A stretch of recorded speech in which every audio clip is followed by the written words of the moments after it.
Now that children are returning to school, a host of concerns is on the minds of parents and educators, including the risk of cyber attacks while children are learning remotely. Here to talk about how to protect yourself and your virtual classroom from security breaches is Jeff Schwartz, Vice President of Engineering at Checkpoint Software. Jeff, welcome. Thank you for being here. Yeah, thanks for having me. Now, Jeff, are these attacks on the rise, and why are they targeting virtual classrooms?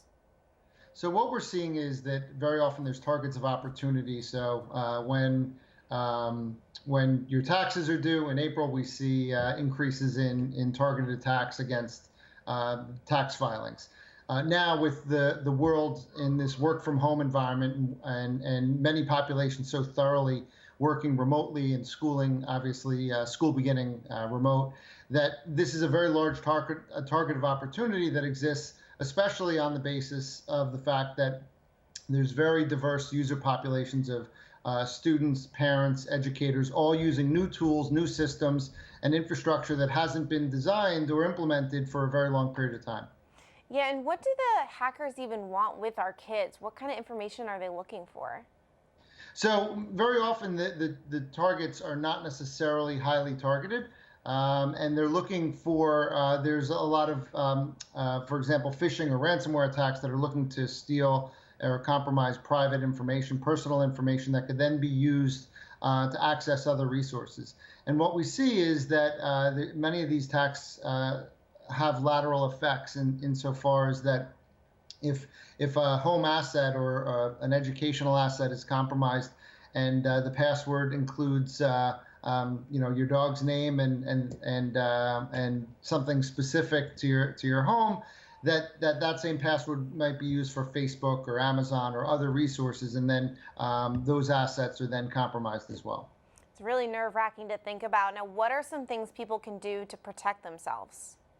So protection, fortunately or unfortunately, consists of multiple layers. So the institution, there are certainly things that the institution needs to do to protect the infrastructure that educators, parents, and students will be accessing. But what students can do is make sure that their surroundings are not showing any personal information. Very often, these Zoom sessions are recording throughout, and if it's accessing resources from video from the home. If you have personal information, bank statements, things on the desk that are within view of that shot, that is subject to compromise.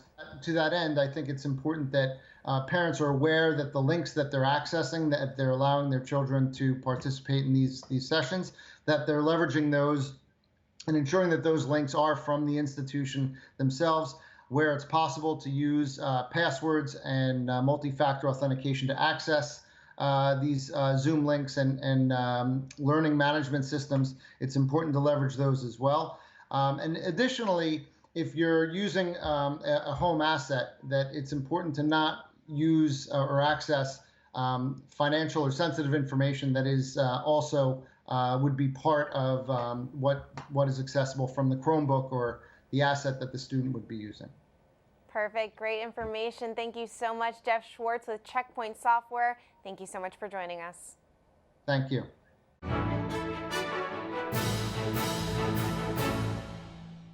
If you're watching Currents News on YouTube, be sure to hit the subscribe button and then click on the bell to get instant updates about all of our newest content, because we are putting your faith in the news.